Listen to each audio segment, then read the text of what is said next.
झारखंड में आदिवासी मुद्दे पर राजनीतिक दलों के बीच आरोप प्रत्यारोप का दौर जारी है।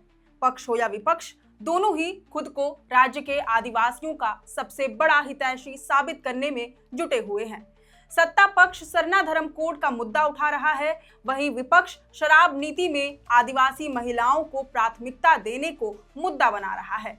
इन सब के बीच सियासी खींचतान के लिए अब एक और आदिवासी मुद्दे का सहारा लिया जा रहा है। ये मुद्दा पेसा कानून का है। विपक्षी दल भाजपा एक तरफ पेसा नियमावली के जरिए सरकार को घेरने का प्रयास कर रही है, वहीं दूसरी तरफ झामुमो कांग्रेस यहां डिफेंसिव मोड में है। वैसे पेसा कानून पर लंबे समय से बहस और राजनीति तो हो ही रही है, लेकिन यह अब तक लागू नहीं हुआ है। इस मुद्दे पर पूर्व मुख्यमंत्री रघुवर दास ने झामुमो कांग्रेस की गठबंधन वाली सरकार को जमकर घेरा। बीते कल 28 मई को उन्होंने भाजपा प्रदेश कार्यालय में प्रेस कॉन्फ्रेंस आयोजित कर झारखंड में जल्द से जल्द पेसा नियमावली लागू करने की मांग कर दी। रघुवर दास ने ये तक कह दिया कि हेमंत सरकार विदेशी धर्म मानने वालों के दबाव में आकर राज्य में पेसा कानून लागू नहीं कर रही है। अब विदेशी धर्म कहकर किसे टारगेट किया गया है, ये आप खुद समझदार है। रघुवर दास हाल के दिनों से लगातार धर्मांतरण के मुद्दे पर हेमंत सरकार पर निशाना साध रहे हैं। प्रेस कॉन्फ्रेंस के दौरान पूर्व मुख्यमंत्री ने कहा कि सरना समाज से मुख्यमंत्री होने के बावजूद राज्य का आदिवासी समाज अपनी पारंपरिक स्वशासन व्यवस्था से वंचित है। इस दौरान रघुवर दास ने सवालिया लहजे में कहा कि क्या सरकार को पेसा कानून लागू करने से खतरा है, और अगर ऐसा नहीं है तो सरकार जल्द से जल्द इसे लागू करे। रघुवर दास ने हेमंत सरकार के कार्यकाल में पेसा नियमावली पर लंबे विमर्श के बावजूद इसे लागू न करने पर नाराजगी जाहिर की। उन्होंने कहा कि 1996 में पेसा कानून पूरे देश में लागू हुआ। राज्य सरकार ने जुलाई 2023 में पेसा नियमावली का ड्राफ्ट पब्लिश करते हुए पंचायती राज विभाग द्वारा आम लोगों और संस्थाओं से प्रतिक्रिया मांगी थी। इस पर मंतव्य के साथ नियमावली का प्रारूप विधि विभाग को भेजा गया।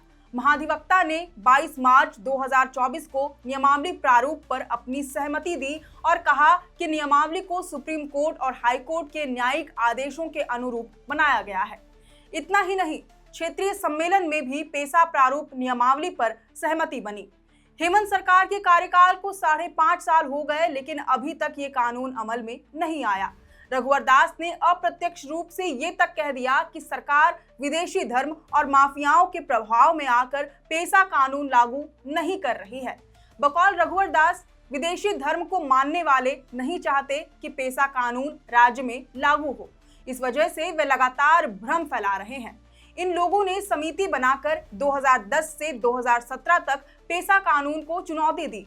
कहा इसे झारखंड जैसे 5वीं अनुसूची वाले राज्य में नहीं बल्कि 6ठी अनुसूची वाले स्टेट्स में लागू किया जाए, मगर सुप्रीम कोर्ट ने इस तर्क को खारिज करते हुए पेसा कानून को 5वीं अनुसूची के तहत लागू करने का आदेश दिया।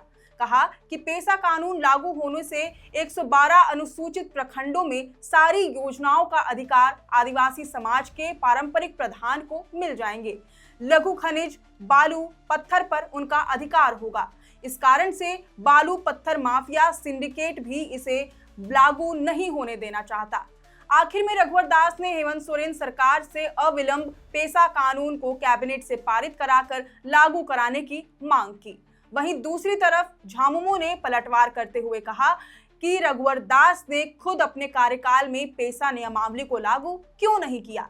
भाजपा को पेसा कानून की मूल भावना से नहीं बल्कि इसे अपने एजेंडे के अनुसार मोड़ने में रुचि है। रघुवर दास द्वारा विदेशी धर्म का जिक्र किए जाने पर झामुमो के महासचिव सह प्रवक्ता विनोद कुमार पांडे ने भाजपा पर आदिवासी समाज को विदेशी धर्म और मूल धर्म के नाम पर बांटने का आरोप लगाया। उन्होंने कहा कि ये वही भाजपा है जो आदिवासियों को ईसाई बताकर उनकी नागरिकता, रोजगार और अधिकारों को संदेह के घेरे में खड़ा करती रही है। अब पेसा कानून को धर्म की चादर में लपेटकर सांप्रदायिक ध्रुवीकरण की कोशिश हो रही है।